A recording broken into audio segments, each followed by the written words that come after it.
Hello everyone, আসসালামু আলাইকুম। চলে আসছে OnePlus 8 এর একটা কাস্টমার রিভিউ নিয়ে। ভাই আসছেন কোথা থেকে? আমি আসছি সাভার থেকে। আমাদের ভিডিও দেখেন? জি, জি, ও জি। আচ্ছা, ভাই ভিডিও দেখে আমাদের কথা বিশ্বস্তম, এই জন্য আমাদের শপে চলে আসছে। তো ভাইকে তো আমরা ভালো খারাপ সবগুলো বুঝিয়ে দিয়েছি, তাই জি, না? জি, জি। ভাই কিন্তু আগে পরে সার্ভিস নিছে, হয়তো প্রতারিত হয়েছে, তাই না? জি। তো এখন হচ্ছে ভাইকে আমরা OnePlus 8 100% ওয়ালেটটা ভাইকে প্রোভাইড করছি। আমি আপনাকে আবারও বলতেছি 100% ওয়ালেট, তার মানে এর তো অবশ্যই কপি আছে।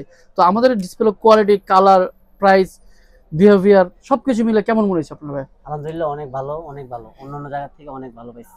মানে প্রাইসে কম পেয়েছেন? জি, জি, জি। আচ্ছা, সবকিছু মিলে নতুন কাস্টমারদের কি বলবেন? নতুন কারণ আপনি যেমন দেখে আসছেন, উনি কিন্তু আপনাকে দেখবে। তো সেক্ষেত্রে নতুন কাস্টমার কি বলতে চান বলেন? নতুন কাস্টমারকে বলতে চাই যে আপনারা প্রতারিত শিকার না হইয়া আপনি এই জায়গায় আসেন, এসে ভাইয়ের সাথে বিস্তারিত আলাপ করেন, দেখে শুনে বুঝা ডিসপ্লে লাগিয়ে নিয়ে যান। অ্যাকচুয়ালি আমি বলবো হচ্ছে প্রতারণার যে যারা বারবার প্রতারিত হচ্ছেন, আমরা আপনাকে অবশ্যই বলবো আমাদের শপে আসেন, আমাদের প্রোডাক্টটা দেখেন। দেখার পর যদি ভালো লাগে দেন সার্ভিস নিবেন। দেখা হচ্ছে নতুন কোনো ভিডিওতে। আসসালামু আলাইকুম।